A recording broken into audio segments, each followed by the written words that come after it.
Continente americano em alerta em decorrência do coronavírus. Canadá, Estados Unidos, Brasil e outros países com casos suspeitos da doença, o que faz com que governos mudem rotinas e busquem estratégias de enfrentamento ao Covid-19. Essas e outras notícias agora no Jornal Super News.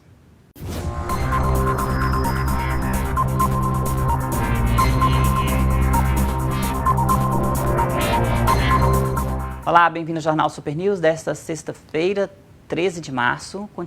Começamos falando sobre o coronavírus e o impacto aqui no nosso continente americano.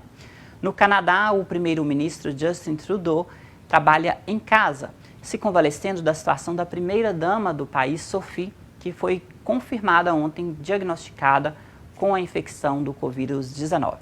Ela se submeteu a exames laboratoriais que foram confirmados ontem à noite. Por isso, o primeiro-ministro canadense trabalha em casa e em meio a uma grande apreensão por lá. O governo anunciou um fundo de resposta ao Covid-19 de $1 bilhão para lidar com os impactos do vírus no país e registrou 93 casos e uma morte. Ontem, Justin Trudeau conversou com Boris Johnson, primeiro-ministro do Reino Unido, e trocaram opiniões sobre as respectivas respostas dos dois países ao surto de Covid-19. O governo canadense disse que está trabalhando em estreita colaboração com parceiros locais e internacionais para minimizar os impactos do novo coronavírus na saúde, na economia e na sociedade de um modo em geral, no Canadá e em outros países. Nos Estados Unidos, mais de 3.500 voos estão suspensos entre a Europa e aquele país, por decreto presidencial de Donald Trump. Essa regra começa a valer nesta sexta-feira e não inclui norte-americanos que queiram retornar para os Estados Unidos. Porém, o governo não informou como se dará esse retorno desses americanos. Ligas esportivas também cancelaram eventos no país e no mundo afora. Aqui no Brasil, o presidente Jair Bolsonaro realizou ontem um pronunciamento em rede nacional para falar sobre o coronavírus aqui no país, defendendo a união de poderes e órgãos para o enfrentamento à doença e salientando para que as pessoas se protejam, evitando situações de grande aglomeração. O assessor de comunicação da Presidência da República, Fábio Van Garten, testou positivo para o novo coronavírus e está em quarentena em sua residência em São Paulo. Ontem, em entrevista à Rede TV por telefone, ele disse que está bem e seguindo o tratamento sem deixar a sua agenda profissional de lado. Ele se mantém em quarentena e mantém aí trabalhando diante dessa situação aí de acometimento pelo coronavírus.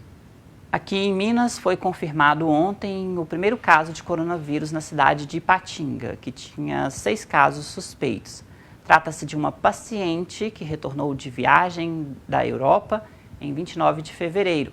Essa paciente está no fim do período de isolamento pela doença e pessoas que tiveram contato com ela devem se submeter a exames. No próximo bloco, outras notícias aqui de Minas.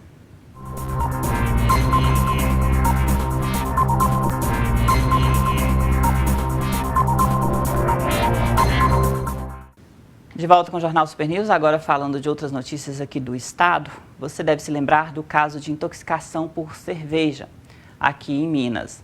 Segundo o inquérito que investiga o caso, a intoxicação matou pelo menos 9 pessoas no estado. Isso foi verificado depois que 2 vítimas que vieram a óbito em meados do ano passado também foram incluídas nesse inquérito de investigação. Ao todo, são 42 pessoas na lista que compõem o inquérito da Polícia Civil. Novas perícias estão marcadas para serem realizadas na fábrica que produzia a cerveja artesanal em Belo Horizonte. As perícias realizadas paralelamente em pacientes estão avançadas. Alguns estão se recuperando aí dessa infecção. Segundo a Polícia Civil, esse trabalho deve durar mais tempo e em breve serão divulgados os resultados dessas perícias, que são realizadas na cervejaria Baker, que produzia a cerveja que contaminou aí tantas pessoas aqui no estado. Ainda sobre este caso, um credor da cervejaria Baker pediu a falência da empresa na justiça. Trata-se de um fundo de investimento que cobraria uma dívida no entorno de R$600 mil da cervejaria. De acordo com informações apuradas pela Agência Brasil, a cervejaria Baker informou que está com os bens bloqueados na Justiça e que a prioridade no momento é pagar o tratamento das pessoas que foram intoxicadas pela cerveja. E com isso não teria condições de arcar aí com os valores cobrados pelo fundo de investimento, que chegariam a R$600 mil. Foi destaque essa semana aqui em Governador Valadares a intensificação do policiamento em bairros como Carapina e Turmalina, após uma onda de violência que teve início no último sábado e que registrou pelo menos 9 homicídios na cidade, até meados dessa semana. No bairro Carapina, a ocupação foi necessária até mesmo pela segurança de quem frequentava velórios das vítimas. A violência não se restringe apenas aos dois bairros, Carapina e Turmalina. Outros registros de homicídios foram realizados no distrito de Chonim, Conjunto CIR e até no centro da cidade. A maioria desses casos está relacionada com o tráfico de drogas. Agora a gente fala sobre a previsão do tempo. Ela mostra que hoje e amanhã ainda tem condições de chuvas rápidas aqui no Vale do Rio Doce, leste de Minas, e também na capital mineira. Nas outras regiões, a possibilidade de chuvas rápidas e temporais no litoral, no interior do norte e do nordeste, e na região centro-sul, o tempo fica diferente, sem previsão de chuva. No próximo bloco, a gente fala dos eventos que estão sendo cancelados em decorrência do coronavírus. Voltamos já com o Jornal Super News.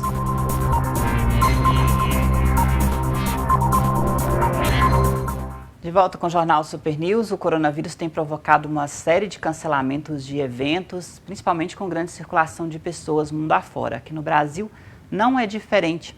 O Senado Federal, por exemplo, cancelou a visitação no local e eventos por lá, por determinação do presidente da Casa, Davi Alcolumbre.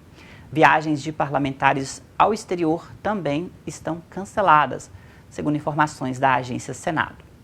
Escolas públicas e privadas também paralisaram suas atividades no Distrito Federal, devido ao aumento de casos suspeitos de coronavírus por lá.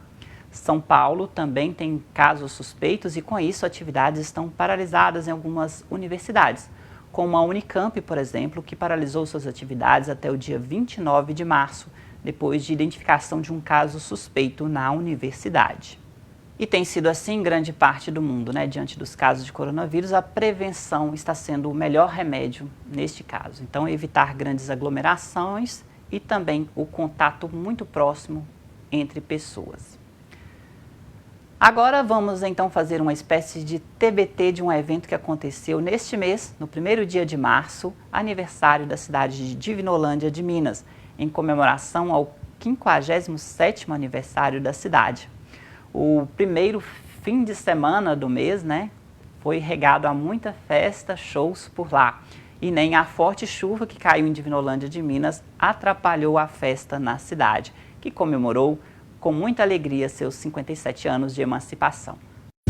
Pensando bem, meu bem, a gente não tem nada a ver. Você é princesa e traz tanta beleza, eu nem sei porquê. Você me dá atenção, então escuta o que eu vou te dizer. Eu sou filho do mato, eu venho da roça. O meu pai foi vaqueiro, minhas mãos são grossas. Eu não sou doutor, não sou engenheiro. Não tenho dinheiro, só trago comigo meu carro. Pois é, e agora o nosso jornal antecipa para você o que vai rolar no Festival de Violeiros de Dom Cavate. No ano passado cobrimos a festa, que foi muito movimentada e teve grandes atrações na moda de viola. Este ano, a edição acontece nos dias 5 e 6 de junho, na Praça da Matriz, em Dom Cavate. Entre as atrações terá a presença da dupla Lourenço e Lourival.